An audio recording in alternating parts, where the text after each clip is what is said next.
दोस्तों, आज हम सुप्रीम कोर्ट के एक बड़े जजमेंट के बारे में बात करेंगे जो सिर्फ हैदराबाद ही नहीं बल्कि इंडिया में इक्वली के प्रिंसिपल्स को भी अफेक्ट करता है। नवंबर 2024 में सुप्रीम कोर्ट ने हैदराबाद शहर की सीमाओं के अंदर एमपीज, एमएलएज, आईएएस ऑफिसर्स, जजों, डिफेंस पर्सनल और जर्नलिस्ट्स को दिए गए लैंड अलॉटमेंट्स को रद्द कर दिया। इसी हफ्ते अगस्त 2025 में उस जजमेंट के खिलाफ रिव्यू पिटिशंस को भी खारिज कर दिया गया।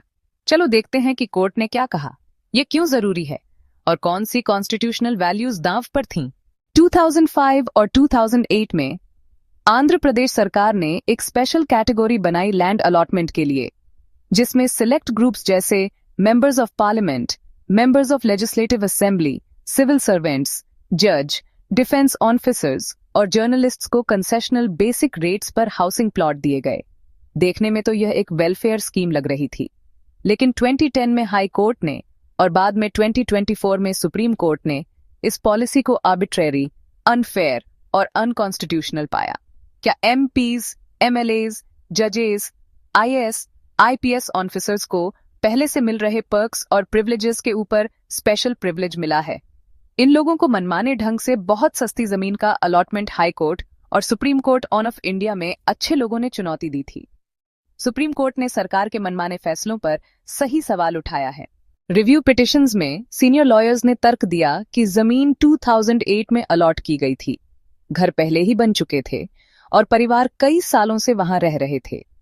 उन्होंने दया की अपील की, यह कहते हुए कि वे अब मार्केट रेट्स पर भी पेमेंट करने को तैयार हैं।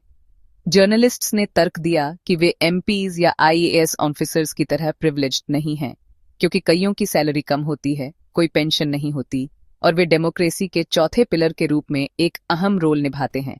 उन्होंने कहा कि उन्हें पावरफुल पॉलिटिशियंस और ब्यूरोक्रेट्स के बराबर मानना अनफेयर है।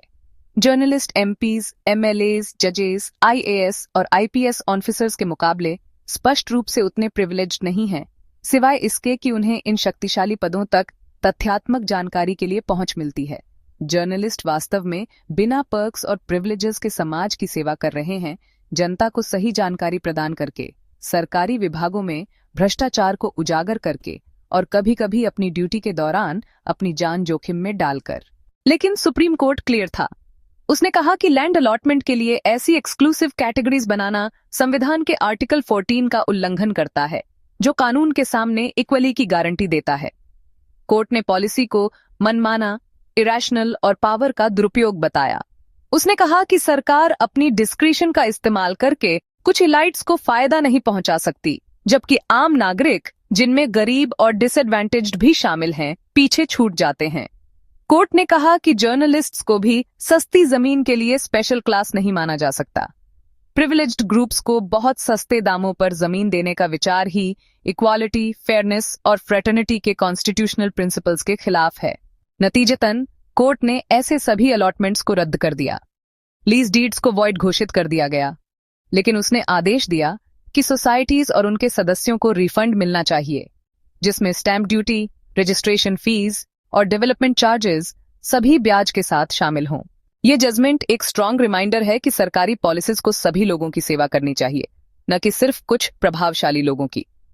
आर्टिकल 14 के तहत कानून के सामने इक्वली सिर्फ एक नारा नहीं है, यह हमारी डेमोक्रेसी की रीढ़ है।